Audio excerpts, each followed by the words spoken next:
Vince McMahon has caught himself in this scandal with some chick.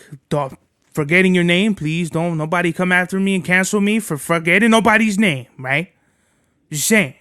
I don't know about the whole shit. But he's caught himself in a scandal.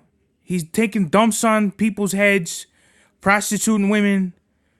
This dude, Vince McMahon, is wild, bruh. I don't know how long he's been doing this. Hopefully he hasn't been doing this since the Attitude Era, because that was a great era. Or the Ruthless Aggression Era. You could do it in the PG era. Mad Max was the turnout of my lifestyle. Smoking green, blowing white clouds to build the blue skies. Conversating with the gods by my wildflower to let them know that it's the God's hour. This love's the never-ending saga. Gods by my wildflower to let them know that it's the God's hour. This love's the never-ending saga. Gods by my wildflower to let them know that it's the God's hour. This love's the never-ending saga. Gods by my wildflower to let them know that it's the God's hour.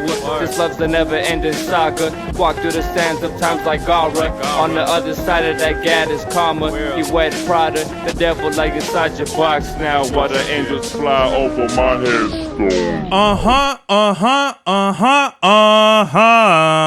We are back with another episode of the God's Hour podcast. It's your boy Big Serbs, back in the place to be, La Merca Superior, Palace 81. Almost got tongue twisted there for a second. You know it's your boy, Mr. Nine Times. So we got a lot, man. I've been on a hiatus. However you want to say it. I love twisting words around and saying them differently. There's been a whole bunch of shit going on around that I wanted to cover. So I honestly don't know where I want to go with this just yet, because I don't know. Because we got the Valentine's Day album coming out, but I don't know. I think I want to leave that on its own and maybe like talk about some bullshit before I don't know. I really don't know how it's going to go. But first things first, I want to talk about the Power book series that I've been watching as of recently. So I finished Power probably like, I want to say last year, something like that. I watched the whole Power series, and then I started watching Ghost, but Ghost for some reason didn't get me into it in the first season, and it took a long time for me to come back to Ghost. Really, it starts to reel you in by the end of the first season, where all like the Power books do a really good job of doing that. Like it sets up all the characters, what they're about, what's going on, how all of them are kind of gonna be intertwining, or how all the stories are gonna be unfolding together. And then by the end, you're like, oh shit, like, oh, this is gonna be good right here, because like it all, like, you know, if you're familiar with Power, you know it's all gonna come together at some point in some way. You're just probably not gonna see it. Like, even as it unfolds, you're like, maybe this is gonna happen, maybe that's gonna happen. Then boom, you're like, oh fuck, like what's gonna happen now? So I really gotta commend the whole. Oh, you see that shit? What the fuck was that? I really gotta commend the whole Power show for. Look at this shit. Every time I get deep into some shit, here goes the microphone. Nah, fucking. Lean back over here going Fat Joe on me. Come on, Mike. Come on now, bruh. Man, what the fuck, man? I don't like doing that because then it cuts off my face anyway. So I gotta commend everybody everybody that's doing Power, like 50, Courtney Kemp, all the actors, like everyone. Like, this is just a great show, you know what I mean? And I've already experienced or not experienced Sopranos or The Wire. Like, I watched those shows way after they fucking came out, and I feel like we'll be talking about Power and all that in the same way, where maybe a few people watched it as it came out, but most of the people are gonna watch it after the fact and be like, oh shit, this was a crazy good show. So that's what I don't want to do. Like, I started watching Ghost when they came out with the third season, and then now I'm watching Force, and the second season's already kind of been out already. So I want to catch up, especially with Raising Kanan. I've heard Raising Kanan's a good show as well. I have no doubts about it. I want to start watching BMF, and they're already going to do the third season of BMF, and it's just wild because I'm so busy and you got to kind of figure out what you want to do with your time. You can't do everything you want to do. So you kind of got to do everything incrementally. So that's what I kind of been doing now. I've just been like trying to catch up on everything. I want to watch BMF, and then they got other shows that look good too, like Hightown, P Valley, and all that shit. So I don't know what's gonna happen. Put my phone on silent because we don't need any of that noise. But Ghost versus Force, they feel like two really different shows, and that's what I really like, because I felt like the first season of Ghost was like a watered down Power. Like the first season of Ghost, like the first half of it really seemed like the worst season of Power. And that was the thing, where Power was like, there would be, I don't want to call them filler episodes, but just episodes that I felt like, I don't know what we were doing. I don't know if it was just a whole setup episode or something, but like really nothing was going on I felt like some of these episodes. Not that everything has to be about action, because every episode, every scene is in action. It's really like a crime drama, but it's like set me up to where when there is action, like, oh, it's a big payoff. Like, damn, like we been knew this shit was waiting to happen. We just didn't know if it was going to pop off like that or not. So Force, to me, feels like a cousin of Power or something like that. I really like how Tommy, he holds his own. I feel like Tommy wasn't able to be as like, obviously Tommy was a supporting, he was one of the main characters, but he was really more of a supporting character in Power. But now we see now that it's focused on him and what he's doing, that it makes going back to Power, like, it makes it like watchable for Power. Like you go back in Power, be like, oh shit, that's why he's the way he is and shit like that. Because in Force, it's really, really interesting how you see he just tries to. I don't want to give any spoilers away if you haven't seen it, because I've already like kind of seen some. Like I've tried to like look up some scenes that I wanted to, and then I've like breezed by thumbnails. I'm like, no, I didn't want to see that. I don't want to watch. You know what I mean? I didn't want to spoil it. Like I wanted to see it. So, that's how good it is. Like I've never, if there's shows I don't really like, I could care less. Like, there's a spoiler. The Wire was kind of like that, to where I saw different scenes of it. Like the first scene that got me into wanting to watch The Wire was spoiler alert, Stringer dying, when Omar and Brother Muzone, they kill Stringer.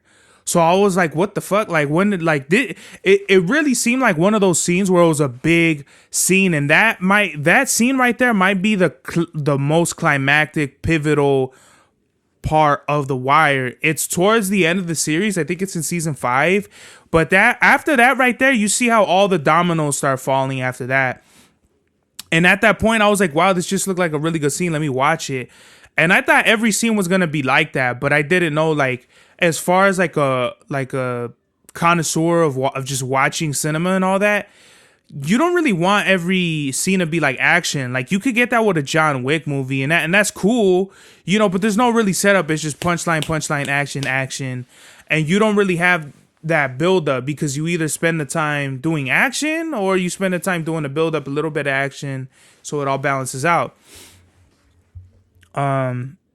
So with The Wire, it wasn't something that I really got into because I already spoiled some of the big points. Had I not spoiled myself, it would have been a huge, like, watching Stringer die would have been like, yo. But even when I was watching it and I already knew what was gonna happen, it was already a phenomenal show for me. So it wasn't nothing too spoily-woily for me, but Sopranos was another one where I saw kind of a few big scenes, but as I was watching it, I already knew what was going to happen. But anyway, it was like a good show.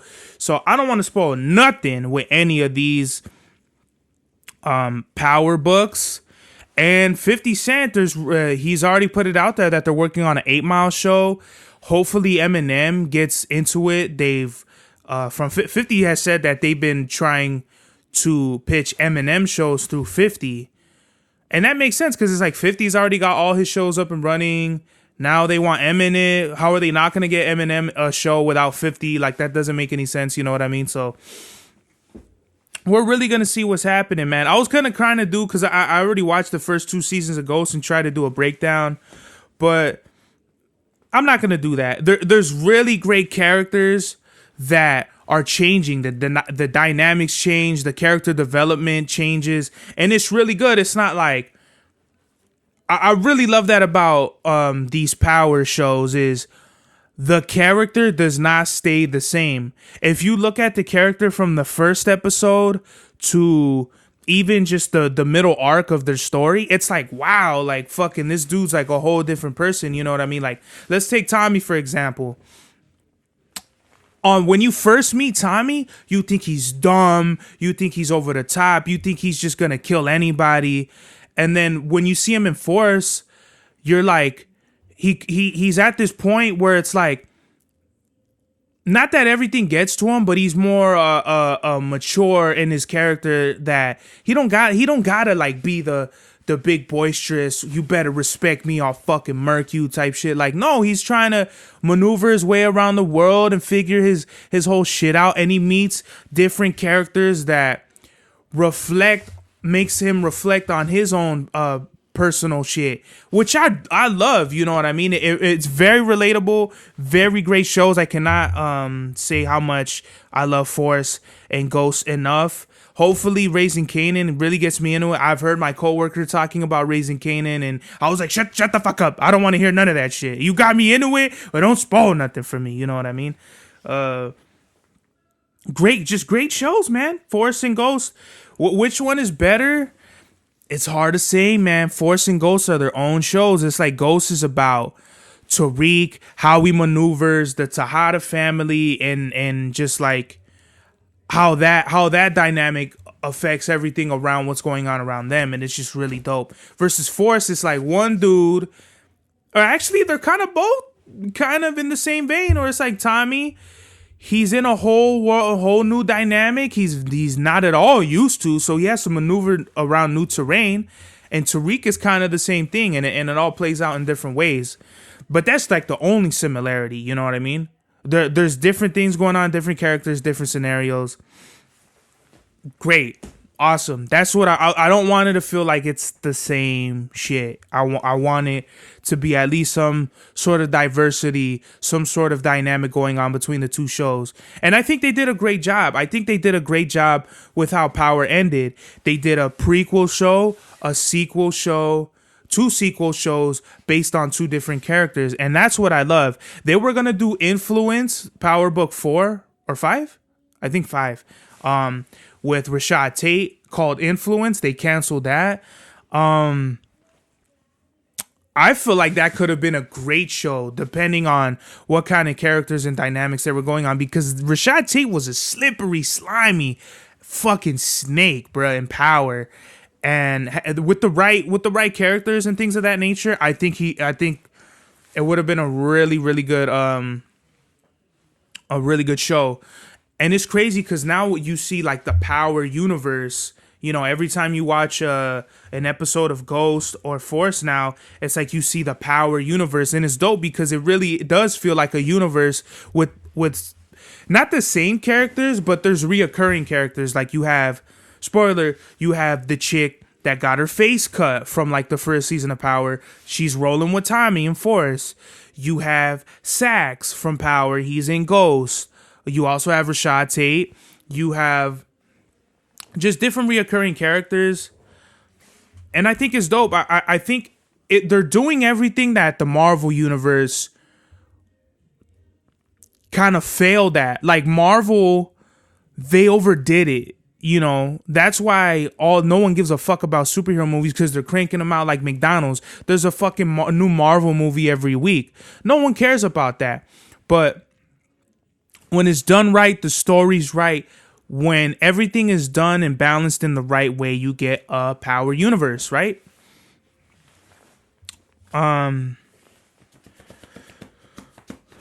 Okay. Yeah, depending on...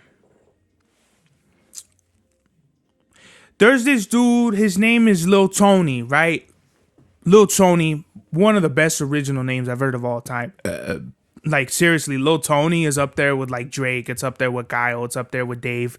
It's really one of those names where you look, Lil Tony, wow, fucking just, like, That's a crazy dope original name. You know that? He's saying he's not paying his producers. They hit him up. He says he lets them know from the get-go, which I respect, because a lot of rappers don't do this. They say, I'm not going to pay for the beat.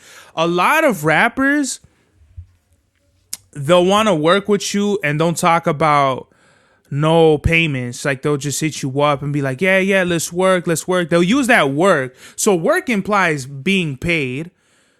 To me, I don't know to who else, but there's a understanding of some sort of there's an implication of work with payment. That's why they'll use the word let's work. They'll do songs and shit, and then they don't come through with the payments, and then the producers will hit them up and they'll be like, "Whoa, fucking, I never said anything about paying you." This guy Lil Tony say he's not gonna pay no producers, right? That's cool, right? Good for him. My whole shit is everybody gotta be on the same page when it comes to things of that nature. Now, me personally, I don't pay everybody, but then again, I'm not charging anybody that I'm working with. Like a shout out, like a JB Ill, like I don't pay him no money for no beats, but I've always told him, if you ever needed a verse from me, just holla at me. Same thing with Blind Out. He don't charge me, but I let him know anytime you need a verse, just holla at me. Like, there's no, to me, it's just so silly for you to be like, oh, let me get a beat. Oh, but if you need a verse, that's 5,000. I joke with that with Blind Out on the phone. You know, I told him, I was like, yeah, you know what I mean? Just send me like, I told him, yo, let me get like 100 beats. Or no, he told me he was going to send 100 beats. So I was like, yo, let me get 1,000 beats. But like, if you want a verse, you know what I mean? It's just, you know, it ain't nothing, but you just got to give me like $5,000, you know what I mean? Like that. How crazy does that sound? I was joking with him. I told him that, but you know, it's just preposterous how, I got a letter on my fucking bank account. That's weird. That's funny. We talking about money, and then here goes my bank. Oh, we talking money? Hold on. Ring. Fucking stupid asses. Yeah. So with this dude, Lil Tony, whatever, right? If he wants to charge or not, if he wants to pay or not pay his producers, that's cool. But I think it's kind of corny to just be like, oh, well, I'm not gonna pay you, like, flat out. You know what I mean? Me, it's more like, I'll pay, but the business gotta be right. You know what I mean? I've said this before, but once I pay you, like, the friendship thing kind of goes out the window. Like, and I don't really want to do business. I want to, like, build with the homies. You know what I mean? And I feel like there's nothing wrong with breaking bread with the homies, but as soon as, like, you come at me with a fee, then I don't feel like being your friend. Because if there's money attached to whatever, then I don't think that's cool. I'd rather build with the homies and have a solid foundation, and then we can break bread. You know what I mean? If we're all getting money, then we should all share the money. You know what I mean? But I get it. Not everybody's in that financial position. Everybody has their own shit going on. That's all right. You know, I totally understand that. I just feel like you got to pay your producers in some way, like, give or take. You know, if like one of my producers, he told me he can't be shooting me free beats no more. There's going to be a charge with it, but we worked it out. Like, you know what I mean? Like, however it is, you work it out with your producers, create a dialogue. Communication is key, bruh. Don't be over here leading your producers or your other artists on, and you see that shit? Wow. Fucking great. Thanks, Light. God damn, bruh. We gotta look at this. You're turning my fucking house into the fucking haunted mansion, guy. Really? That's all I wanted to say, though. Communication, create a dialogue. You know. Great. Okay. You see how it just stopped right when I need some water, bro. God damn. Whatever. But that's all I'm saying. Just everybody needs to be on the same page when it comes to shit like that. And when it comes to payments, I did my research. I did my homework, YouTube. Y'all really lucky I didn't got nowhere else to put this platform and people could watch it on, because I would have been figured that. I would have been one to Spotify. But who the fuck is going to pay for Spotify? Not everyone got Spotify. Everyone got YouTube, though, even though it has a bunch of ads that YouTube ain't breaking the bread off of. YouTube made $29 billion in 2021. Mr. Beast was the highest paid YouTuber of that year and like consecutive years in a row. I haven't watched his content, but you know, I've heard he's like a really big figure in the social media. He made $54 million off of YouTube. Now, I'm not no fucking mathematician. I didn't go to the school of hard knock mathematics. But let's just round that number down to 50 million. And let's take that off for 29 billion. You are left, YouTube, with 28 billion 950 fucking million dollars. In what world does that make sense? Where the content creators of YouTube are getting substantially less money than the platform they're on, which is making me think about everything I got going on, the music and all that. That's why if you haven't noticed with me doing the clothes and all that, I'm trying to get away, like I'm trying to get my revenue away from music, away from YouTube and all this shit. Because right, I do all this, I entertain you and all that. That's fine. I don't do it to entertain you. Well, halfways I do, but halfways because I feel like I got something to talk about and you could listen to me. So if we got like a whatever content, dialogue going on, that's fine, right? But that's why I'm not really putting all my chips in it. I'm like super. Danny Brown was right. When I was younger and he said that the music is a commercial, I didn't get that. I got offended. What do you mean this is a commercial? This is my life. This is everything I got going on. Yeah, but that didn't really pay the bills, guy.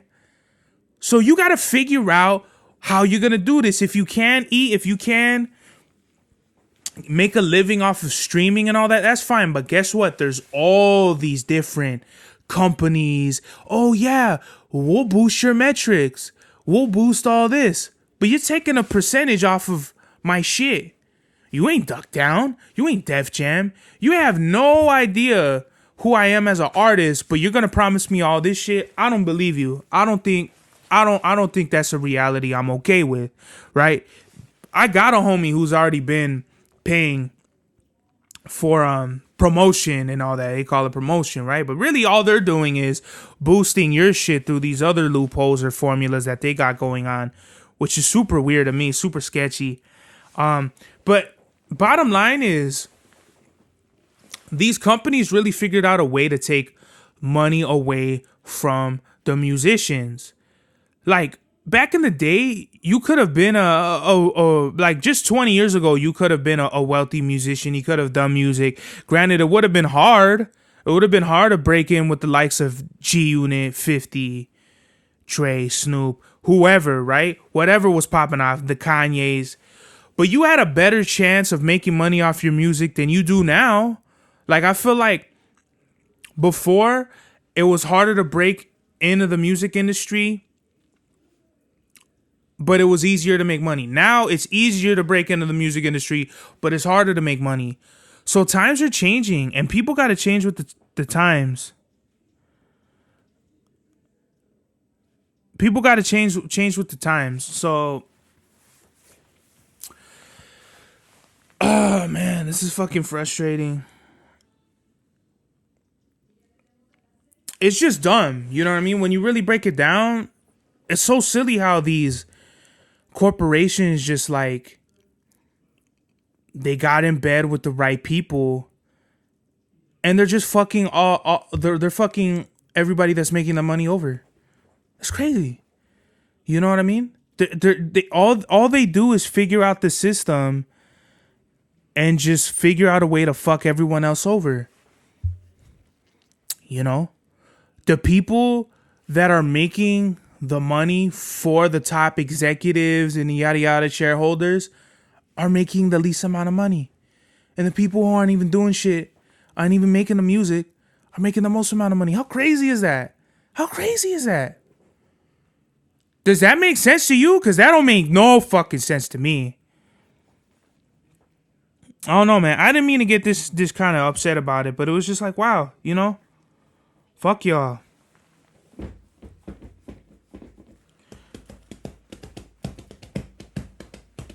All right, so let's talk about this controversial type shit. So Vince McMahon has caught himself in this scandal with some chick. Forgetting your name, please don't nobody come after me and cancel me for forgetting nobody's name, right? Just saying. I don't know about the whole shit. But he's caught himself in a scandal. He's taking dumps on people's heads, prostituting women. This dude, Vince McMahon, is wild, bruh. I don't know how long he's been doing this. Hopefully he hasn't been doing this since the Attitude Era, because that was a great era. Or the Ruthless Aggression Era. You could do it in the PG era. But, man, it's to be honest, I never really liked Vince McMahon. Just him as a character, his in-ring persona and all that. There we go with the fucking light again. I really feel like Vince dug himself in a hole, dug other people in a hole with him. They didn't have to, but they did. So we're here. And there's already rumors of WWE Network shutting down, that it's going to go to Netflix, but they're still signing Peacock until 2026. So I feel like I'm going to have a Peacock subscription. Shout out to them. Until then, because I love watching wrestling. Wrestling was a big part of my childhood. And when I watch it now, it's very nostalgic for me.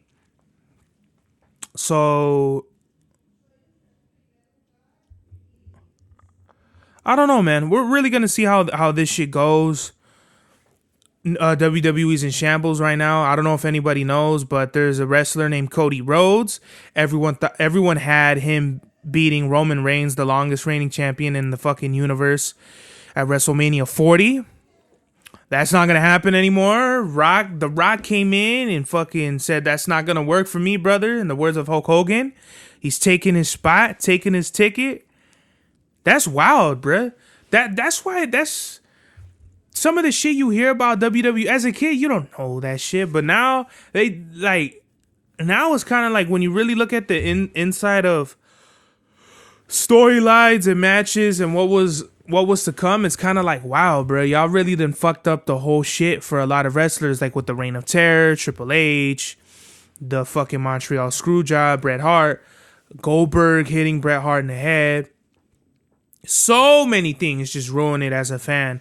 But that doesn't really stop me from watching wrestling. I love it. I love being entertained.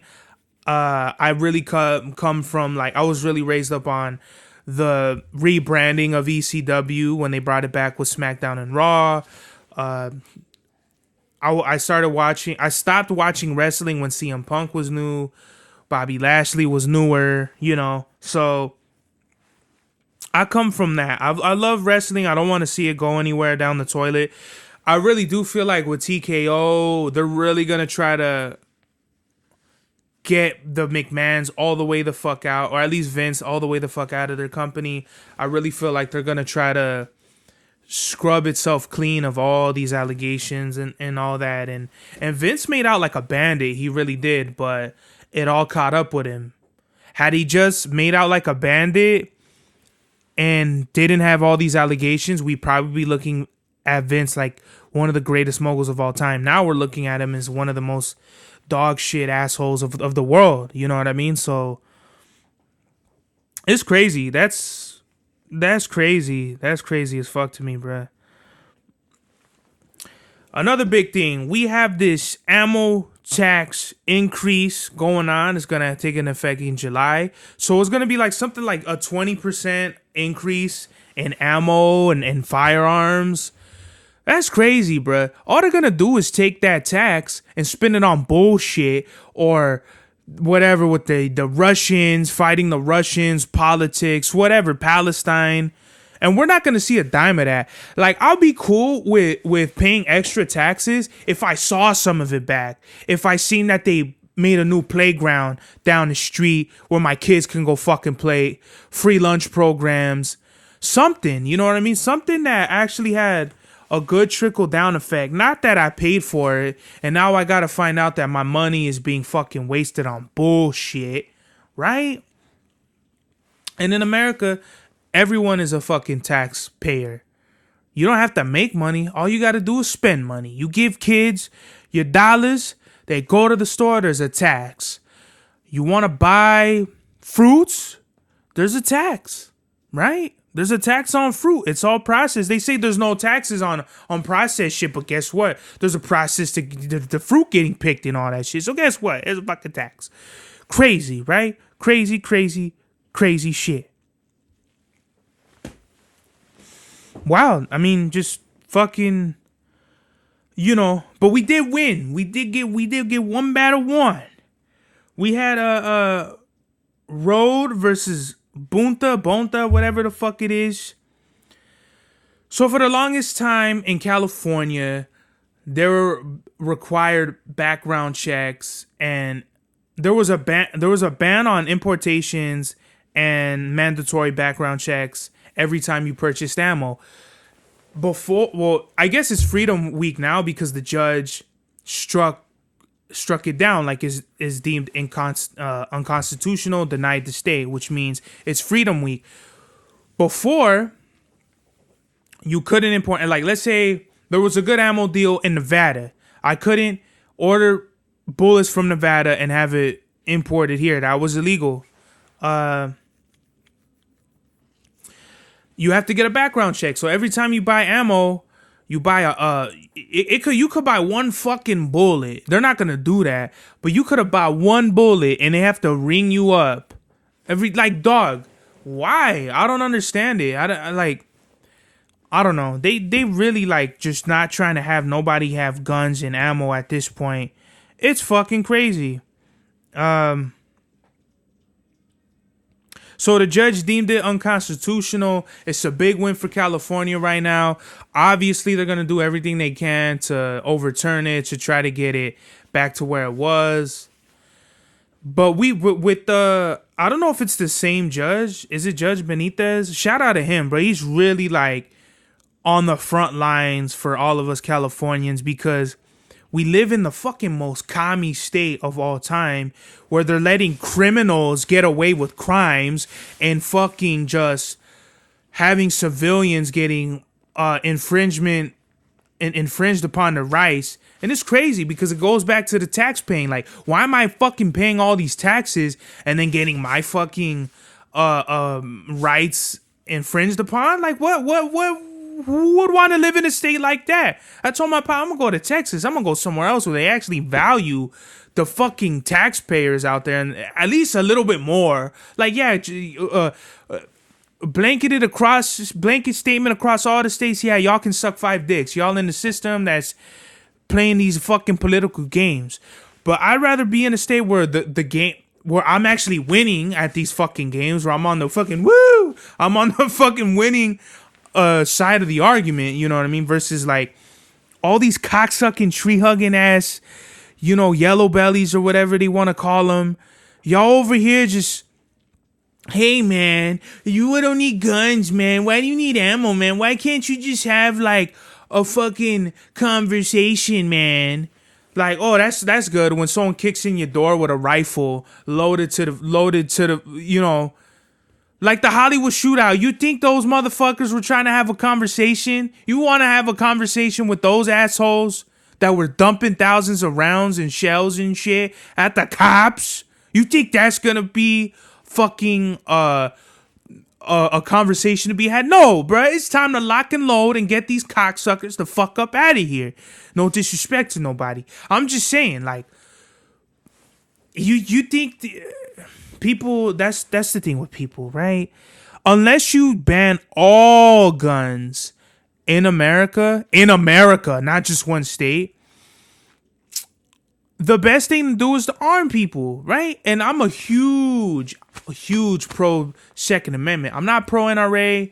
I'm not pro anything. I'm pro Second Amendment, baby. Strap up, get your bullets, get your guns, right? So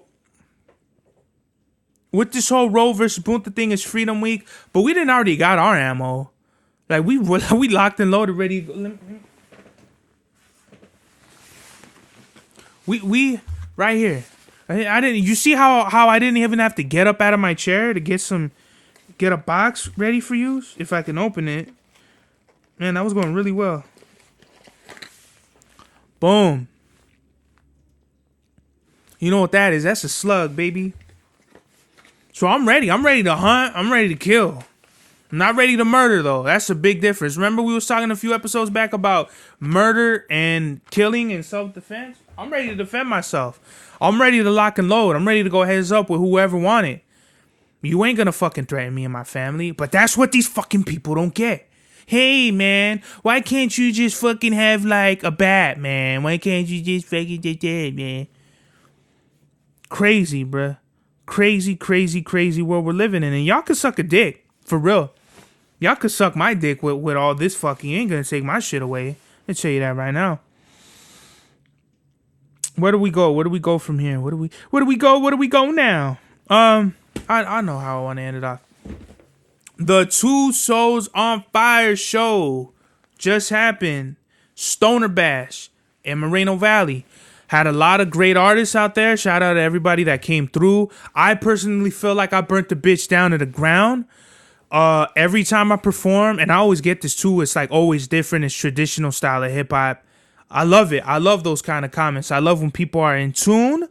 They see me live. I give it my all, and everybody is just like, wow, like fucking, I never seen no shit like that. Cause I'm not up there with the hippity dippity shit. I'm not up there, you know, it's a party and all that. I'm not gonna be up there, like, whoa, yeah, let's dance, let's have a little party, let's have some fun. No, I'm gonna go up there, I'm gonna spit some real shit, and if you fuck with it, you fuck with it. If you don't, get out of here. I don't care. I could care. I've literally had people do this. Look at me crazy, bruh. Why? Because I'm not fucking, you know, she filled my mind up with ideas. I'm higher in the room. Like, what are you talking about, bruh? Like, is getting high all you Levi's have to offer in your music? Because check this out. I could look at bums in the street. Shout out all the bums out there in America.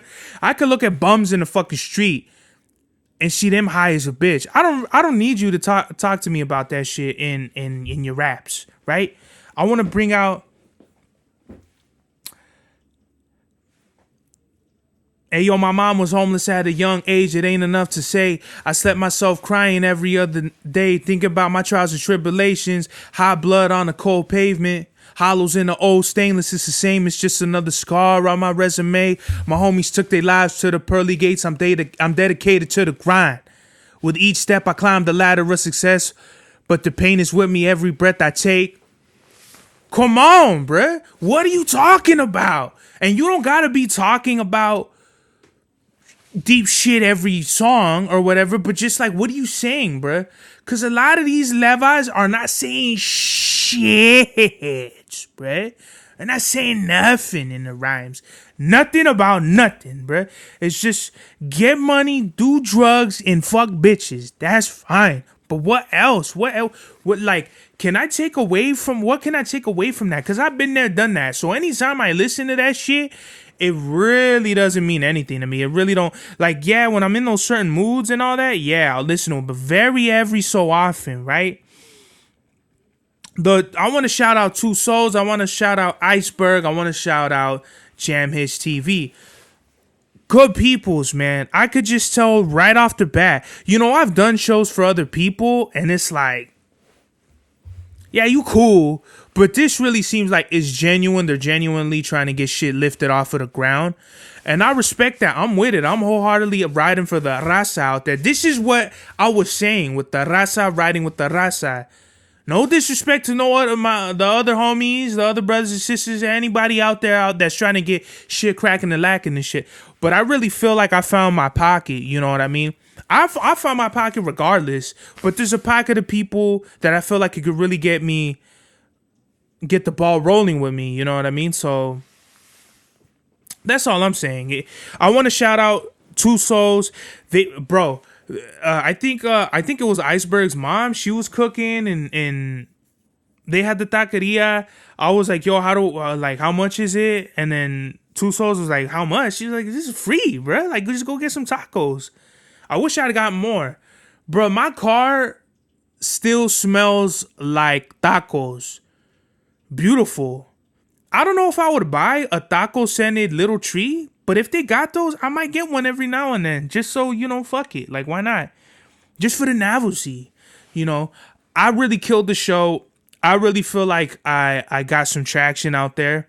Moval is kind of far, man. I'm not gonna lie. It's like SB. It's like, you know, it's like going to SB. Like, it's just a super not super out the way, but it is out the way. Maywood is like super out the fucking way. But you know what I mean? Whatever. Like, that I like how I say that shit too. I say whatever sometimes.